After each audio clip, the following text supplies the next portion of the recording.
As a matter of fact, for a fifth straight year Ukraine will be celebrating the end of World War II in a new fashion. In 2014, our country, for the first time ever, distanced itself from the Soviet-style celebration of the Victory Day and staged official events dedicated to the end of the war in Europe on 8 and the 9th of May. Later on, new names were attached to these dates on the legislative level.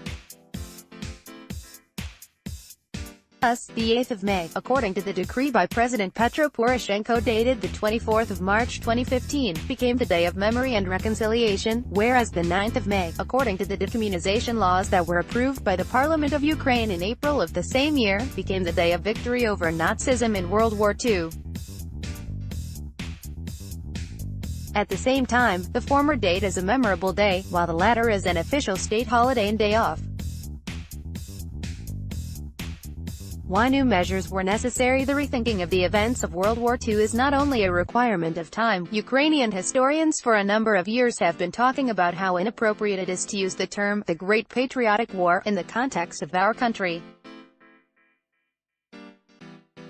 Moreover, they have stressed the controversy of the notion that the act of capitulation of Germany was actually signed on the 9th of May.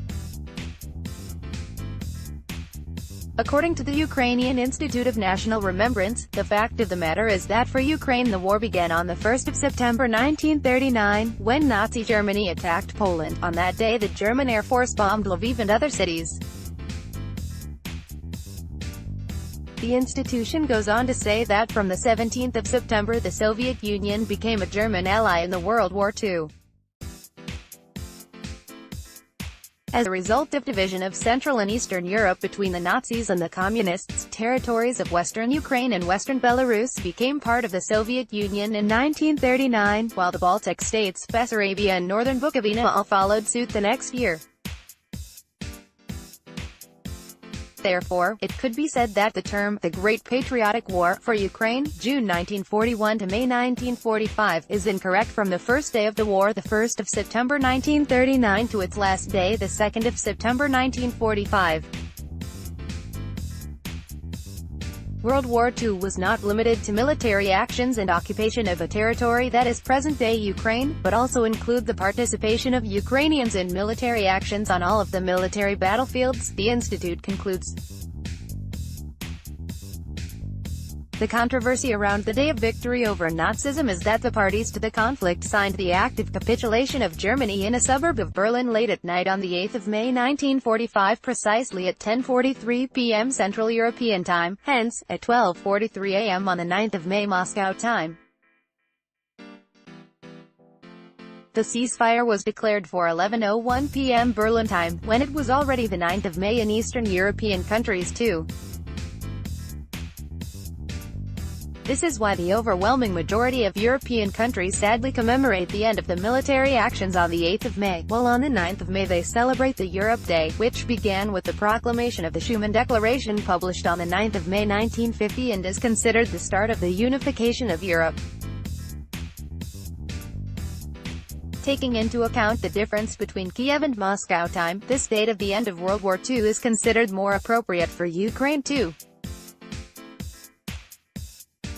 What kind of traditions replaced the Soviet ones once the dates and terms of celebration of the previously universal Day of Victory of the Soviet people in the Great Patriotic War? Traditions of this celebration of the end of military actions incorporated some changes as well.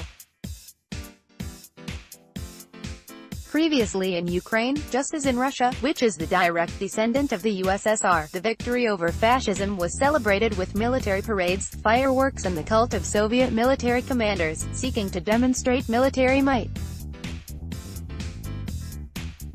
Nevertheless, according to the Institute, Ukraine lost some 8 to 10 million of its citizens in that horrible war, as well as some 285 million of Soviet rubles in economic losses.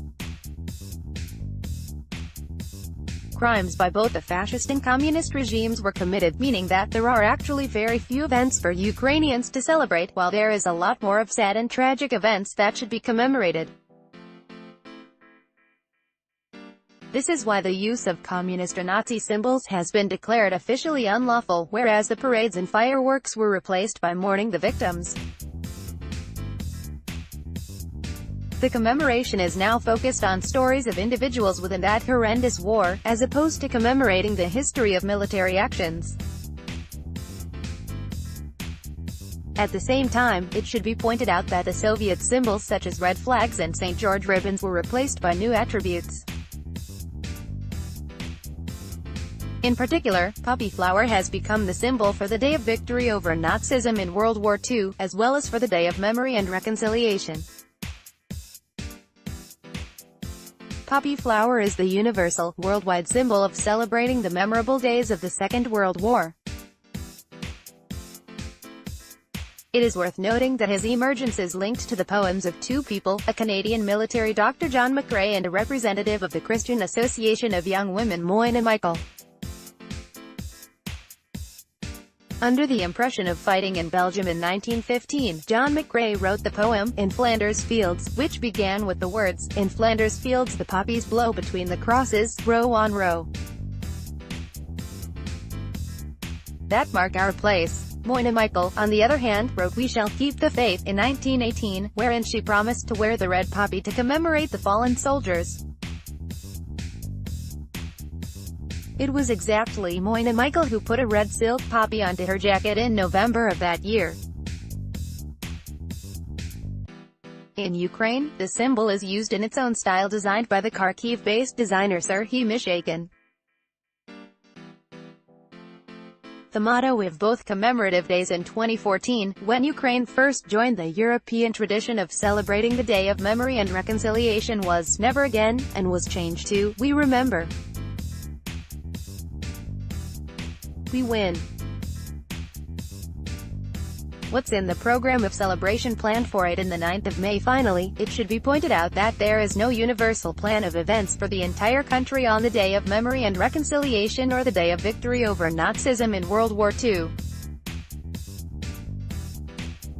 In each individual village or town, the respective local authority decides when to stage the flower-laying ceremony, commemorative gatherings, etc. The only requirement is for them to be in accordance with the new standards set by the law and tradition. Therefore, such events are planned in Ukraine for the next 2 days. The 8th of May 11 o'clock, the Heroes photo exhibition opens in the National Museum of Ukrainian History in World War II. 12 o'clock to 1800 creative program, Years Will Never Erase the Memory, on the singing field of the Petrovsk Landscape Park. 12 o'clock to 1300 The Battle for the Dnipro and Liberation of Kiev, cinema lecture takes place in the Museum of the Occupation, a branch of the Kiev History Museum. 2240, First Minute of Peace campaign at the National Museum of Ukrainian History in World War II. The 9th of May 9 o'clock solemn flower-laying ceremony at the grave of the unknown warrior in the Eternal Glory Park. 11 o'clock to 1700 festivities entitled We Remember, We Win continue in the National Museum of Ukrainian History in World War II, including a live performance by the Kiev Academic Municipal Wind Orchestra. Ukraine, a Holy Land, a commemorative requiem, memory, pray for peace in Ukraine, garland-laying ceremony at the Forcing of the Dnipro, sculptural composition, a concert program called Victory, Sacred Victory.